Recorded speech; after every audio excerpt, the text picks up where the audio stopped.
It was a Wednesday evening in November, and I was sitting at my kitchen table in Waterloo, still in my work clothes, eating reheated soup and half reading a client brief, when my phone buzzed with an email notification I almost ignored. The subject line was 3 words, Notice of Default. I set down my spoon. I opened it. The sender was a private lending firm out of Toronto I had never heard of. The document attached was 47 pages of legal language, and I didn't need to read all of it to understand what had happened. My name, my full legal name, Simone, was listed as the primary guarantor on a business loan. The amount was $380,000. The account was 62 days past due, and the lender was initiating collection proceedings effective immediately. I read it twice, then a third time. Then I got up, walked to my bathroom, ran cold water over my wrists, and stood there for a full minute just breathing. I had never applied for a business loan, not in my life. Have you ever had that feeling? Not panic, exactly, more like the ground just quietly disappeared under one foot, and you haven't fallen yet, but you know you're about to? That's what that email felt like. I'm a licensed physiotherapist. I run a small solo practice out of a rented clinic space in Waterloo. My registration with the College of Physiotherapists of Ontario is the most important thing I've built in my adult life, and a financial default tied to a commercial lending entity, depending on how it was reported, could be flagged as conduct incompatible with professional standing. I could lose my license to practice. I went back to the table. I sat down. I looked at the document again, and I found the part that told me everything. The co-signatories on the loan were my mother, Sandra, and my younger brother, Ryan. The business it was secured against was a wellness and nutrition consulting company that had been registered in Ontario 8 months earlier. I had never heard of this company. I had never been asked to sign anything. I had certainly never agreed to put my professional license on the line for Ryan's latest idea, which, based on the registration documents attached to the loan file, appeared to be some kind of supplement retail operation that had never sold a single product. I knew Ryan. I had been funding Ryan for the better part of a decade. Not in a proud way, in a slow, quiet, exhausted way that I had never fully admitted to myself until that exact moment. The $4,000 I sent when he said his car was repossessed and he'd lose his job without it. The $7,500 for the food truck he was going to launch, which never launched. The $2,200 for first and last when he and his girlfriend moved into a place in Hamilton. The money I sent my mother every few months that I told myself was just helping out. Just what families do, just what you do when you can and they can't. Sitting at that table, I did the math for the first time. Not approximations. Real numbers in my head totaled up like a balance sheet. It came to somewhere just over $40,000 across 9 years. $40,000 I had given, not lent, because we had all agreed, without ever saying it out loud, that words like loan and repayment didn't apply to me. They applied to banks and strangers. I was family. I was just helping. I wasn't helping, I was being managed. Have you ever been the capable one in your family?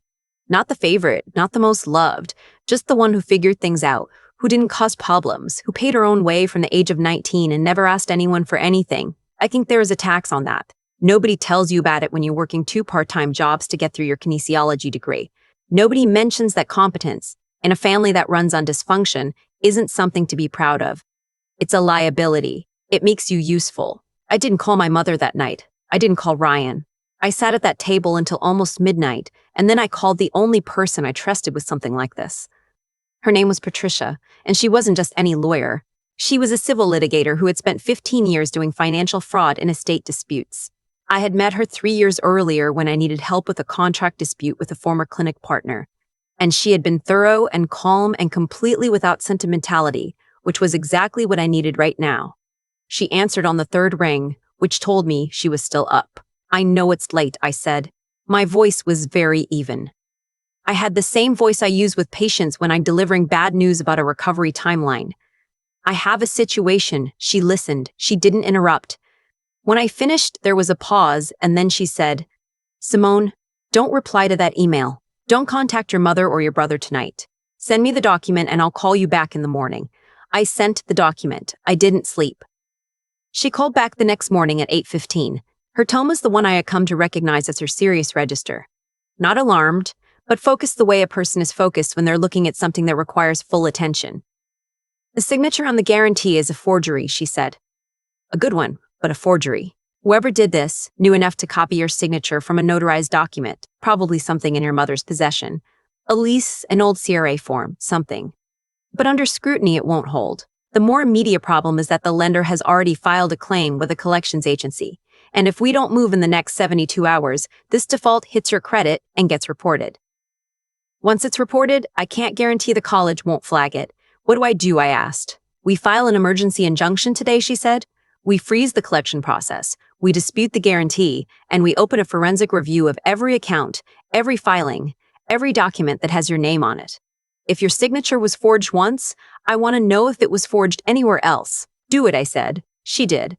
By 4 o'clock that afternoon, an emergency application had been filed in Superior Court to stay the collection proceedings and contest the guarantee on grounds of forgery. By the following morning, a forensic documents examiner had confirmed in writing that the signature on the loan agreement was inconsistent with my verified signature across multiple authenticated samples.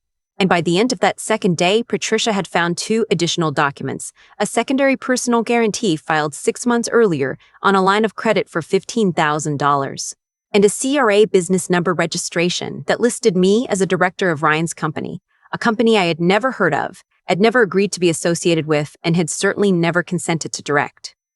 3 forged documents. 3 separate times someone had signed my name to something without my knowledge. My phone rang that evening. It was Ryan. I watched it ring, and I didn't answer. 30 seconds later, a text. Mom says there's some kind of issue with paperwork. Can you just call the bank and sort it out? It's not a big deal. Not a big deal. A minute after that, my mother, Simone, please call me. You're creating a very unnecessary situation. This is embarrassing for the whole family. I read the word embarrassing. I read it again. Not sorry. Not I don't know how this happened. Not even an attempt at an explanation. Just this is embarrassing. For the family. As though the problem were my reaction, not the 3 forged documents sitting in my lawyer's file folder. I put my phone face down on the counter and I didn't pick it up again that night. The thing about growing up as the responsible one is that you develop a very practiced relationship with swallowing things.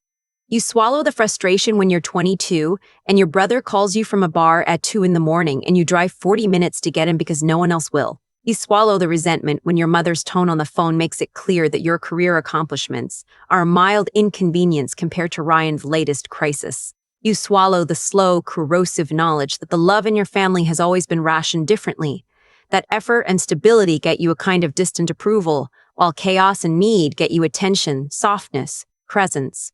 I had been swallowing things for 31 years. I was done. 2 days after the injunction was filed, Patricia called me back. Her voice had a different quality this time. Not heavier exactly, more careful. I need to tell you something, she said. While we were running the forensic review, we found something I wasn't expecting. Can you come to my office today? I rearranged 2 patient appointments and drove to Kitchener. She was waiting for me in her boardroom with a file folder and a man I'd never seen before. He was in his late 50s, neatly dressed, with the kind of composed stillness you see in people who have spent a long time being careful about what they show. He stood up when I came in. Simone, Patricia said, this is your father's brother. This is your Uncle Martin. I hadn't seen Martin since I was 11 years old. My mother had told us, had told the whole family, had told anyone who asked, that Martin had stolen money from my father's business, that he had drained their joint accounts during a dispute and disappeared, that he was, in her word, toxic, that we were better off without any contact with him. I had believed her. I had believed her for 20 years. He looked at me the way you look at someone when you're not sure how they're going to receive what you're about to say. You have your dad's eyes, he said quietly. And then, I know what your mother told you. I need you to know it isn't true. I sat down. Here's what Martin told me. He and my father had built a small property management company together in the late 90s. Nothing large, a handful of residential rental properties in the Waterloo region managed through a numbered company. When my father died 11 years ago, the company didn't dissolve. My mother inherited his share, and Martin retained his. But the arrangement that my father had structured, carefully, deliberately, with a lawyer my mother had never met, included a clause that Martin had insisted on. A protection clause. It stated that if either party or their heirs used the company's assets, credit, or goodwill to engage in fraudulent activity, the offending party's interest would be forfeit and the remaining interest would transfer to the non-offending party's direct descendants. My father had written that clause, Martin said, because he knew your mother. He loved her. But he knew her I felt something move in my chest. Not grief, exactly. Something older than grief. Martin had been watching, not intrusively, not constantly.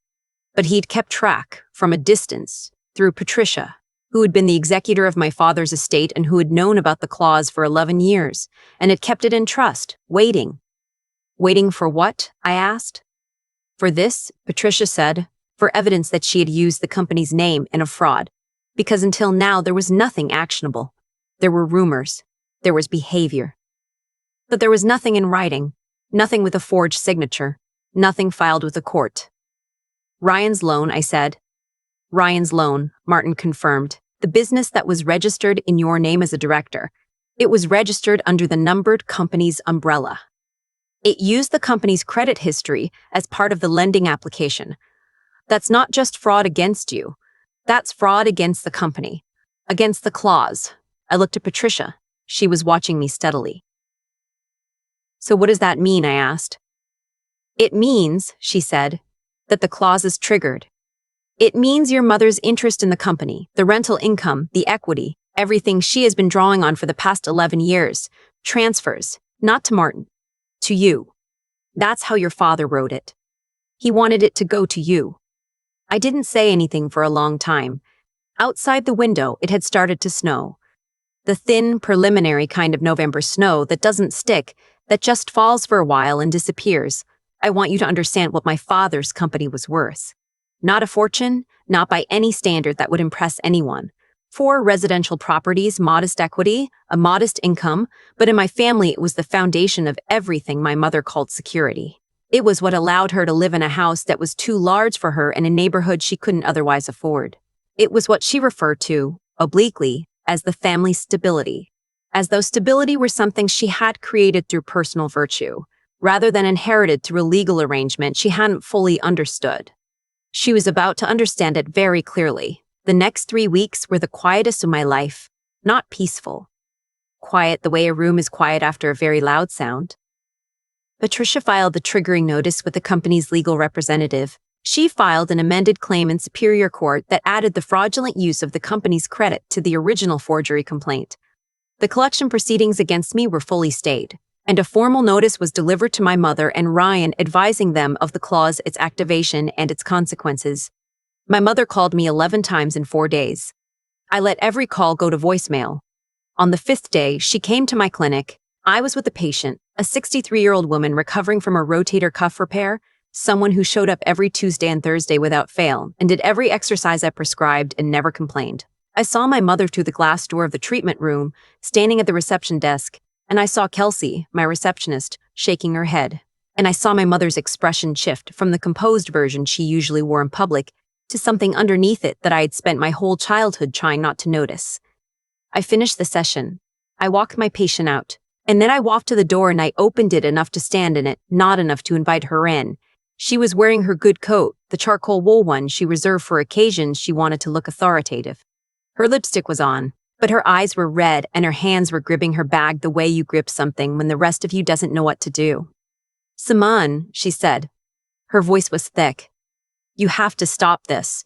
You don't understand what you're doing to us." "I do understand what you're doing to us. I do understand," I said. "Your uncle is lying to you." She said it with that familiar certainty, the one that had worked on me for 3 decades, the one that said, "I am the authority on what is true in this family." He manipulated your father. He's manipulating you. He has always wanted what we built, and now he's using you to get it. "What you build," I said. I watched her. "I want you to tell me specifically what you built, because from where I'm standing, I see a numbered company my father structured, a clause my father wrote, and 3 documents with my forged signature that triggered it."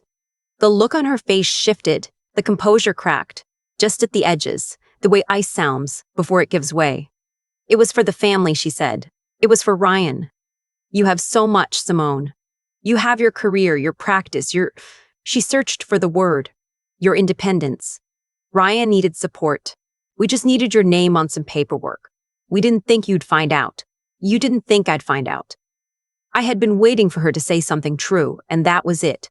Not a justification, not an apology, just the plain admission that the plan had always depended on my not knowing. You forged my signature 3 times, I said, on a loan that could have ended my career, on a line of credit, and on a company directorship. And you're telling me you didn't think I'd find out? Simone, please. Her voice cracked. You're destroying us. You're destroying your own family. I'm not destroying anything, I said. I'm just not paying for it anymore. I handed her the envelope Patricia had couriered to me that morning. Inside was the notice of the clause's activation, the court documents, and a letter from Patricia's firm outlining the transfer of interests. I watched her take it. I watched her open the envelope with fingers that were not quite steady. I watched her face as she read the first page, then I stepped back and I closed the door. Not a slam. It was a very ordinary sound. A door closed Not a slam. It was a very ordinary sound, a door closing. But I stood on the inside of it for a moment with my hand still on the handle, and I felt the difference between the person who had opened it and the person standing there now. The court hearing was 3 weeks later. Patricia had built the case with the kind of methodical patience I had always associated with her. She presented the forensic analysis of the 3 forged signatures, laid side by side against my verified samples. She presented the bank records showing my mother's personal draws from the numbered company over the past 11 years. She presented the loan application for Ryan's business, showing the company's credit history used as a reference, and the registration document showing me listed as a director without my knowledge or consent. Ryan's lawyer, a young man who looked like he would have preferred to be literally anywhere else, attempted to argue that the directorship listing was a clerical error, that the guarantee was signed in good faith under a misunderstanding of my consent, and that the protection clause in the company agreement was being interpreted too broadly. Patricia stood up and said very calmly that a clerical error does not produce a signature. She said that consent cannot be given retroactively and that the clause was written in plain language by a licensed solicitor with full testamentary intent, and that if the opposing counsel had questions about its interpretation, she was happy to provide him with the affidavit of that solicitor, who was still practicing and had submitted a sworn statement on the clause's meaning. The judge looked at the documents for a long time. Then she looked at my mother. Her expression was not unkind. It was simply the expression of someone who has been shown something very clear. The signatures are forged, she said. The clause is triggered. The interest transfers. My mother's face in that moment. I have thought about it many times since. Not with satisfaction. That's not quite the right word for what I felt. It was more like witnessing the end of something that had been going on for a very long time, something that had shaped the architecture of my whole life, and feeling it finally, definitively stop. Ryan didn't look at me as we left the courtroom. He stared at the floor. I didn't feel angry at him, which surprised me. What I felt was something closer to tired. He was 34 years old and he had never been asked to be otherwise, and that wasn't entirely his fault, even if the choices he made were entirely his own. That evening, Martin met me outside the courthouse. He didn't say much. He handed me a folder. Inside were the original documents my father had filed when he structured the company. The clause, handwritten in my father's own notes before the lawyer drafted it. And at the bottom, a letter. My father had written it when I was 18, the year I got into university, the year he already knew he was sick. He had left it with Martin with instructions to give it to me when the time was right. I read it standing on the steps of the courthouse in the November cold, and I won't repeat what it said because it was for me. But I will tell you that he had seen me. He had understood, before I did, what it would cost me to be who I was in the family I was born into, and he had done the only thing he could do, which was build something that could protect me when he no longer could. I cried on the steps. The ugly kind of crying. The kind that has been waiting a long time. Martin stood next to me and didn't say anything, which was exactly right. The transfer of interest in the company was completed 6 weeks later. My mother and Ryan retained nothing from it. The properties were modest, as I said, but the equity was real and the income was steady, and Martin and I agreed that we would manage it together, the way my father had intended, which meant maintaining it properly and using it for what it was, a foundation, not a performance. The last night before the transfer was finalized, I was sitting at my kitchen table in Waterloo. The same table where I'd read the default notice. The soup pot was on the stove again, the same brand, more or less the same Wednesday. I had a glass of wine, which felt appropriate. I opened my phone and I went to the folder where I'd been saving every document, every screenshot, every email and text and voicemail notification from the previous 2 months. There was a lot of it, a whole documentation of a crisis I had not asked for and had spent 60 days of my life resolving. I selected the folder. I deleted it. Then I opened a new note on my phone and I wrote down exactly one sentence, something I wanted to remember. The structure was always there. You just had to stop holding up the walls that were meant to fall. I have a good life in Waterloo. I have patients I care about and work I am proud of, and a practice I built from nothing, alone, without anyone's help or anyone's money. I have Martin now, which is still strange and still tender and still becoming something I don't have a word for yet. And I have a father. I understand differently than I did before, not as someone who left, but as someone who stayed, in the only way he had left to stay. Some families are roots. That's the version of the story you grow up expecting. The version where the people who raised you are the ground beneath your feet, the thing that holds you steady when everything else shifts. But some families are something you carry, a weight you've been told is love, and maybe some of it is, but some of it is just weight. And the bravest thing you can do, the thing nobody tells you is allowed, is to set it down. Not with anger, not with a door slamming, just with your hands open and your feet finally, for the first time, flat on the ground. I still think about the moment I handed my mother that envelope. Not the courtroom, not the injunction, not the day the transfer was finalized. Just that moment in the doorway of my own clinic, in my work clothes, with patients waiting down the hall and my hands completely steady. I didn't plan to be steady. I'd spent 31 years being steady by fear. Fear of her disappointment, fear of the silence that followed when I didn't give enough. Fear of being the one who broke the family by finally refusing to hold it together. And then, in that doorway, the fear just wasn't there anymore. Not because I had conquered it. Because the thing underneath it had finally run out of room. What happened to my mother wasn't punishment. I want to be clear about that, at least to myself. It was consequence. There's a difference, and the difference matters. Punishment is something you decide to deliver. Consequence is something a person builds, slowly, through the choices they keep making, until one day the structure they build can no longer hold the weight of what they've done. My mother made 3 choices to forge my signature. She made dozens of choices before that to treat my stability as a resource rather than a life. The outcome wasn't something I did to her. It was something she constructed over years, and I just stopped standing in front of it. My father understood something I am still learning. He understood that integrity isn't just about how you treat people in the good moments. It's about what you put in writing when you know you won't be there to say it out loud. He wrote that clause because he was honest about who my mother was, and honest about what I would need. And he did it quietly, without drama, without telling anyone. That's a kind of moral clarity I find genuinely humbling. He didn't protect me by confronting her. He protected me by thinking clearly, planning carefully, and trusting that the truth would eventually be able to speak for itself. Martin waited 20 years. I used to find that hard to understand. Why not step in earlier? Why let it go on so long? But I think I understand it now. You cannot give someone a rescue they haven't earned yet. I had to arrive at that doorway on my own. I had to be the one who called Patricia, who filed the injunction, who handed my mother the envelope without shaking.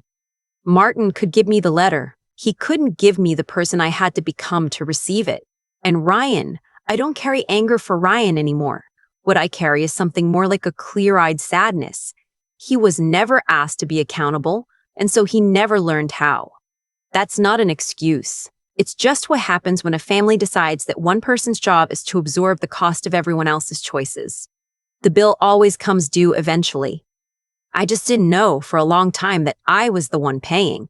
What I know now is this. The steadiness I felt in that doorway wasn't something that arrived the day I read the default notice. It was something I had been building for 31 years, without realizing it. Every shift I worked, every patient I showed up for, every time I did the hard thing quietly and without anyone watching. That's not nothing. That's everything. And no one can forge that.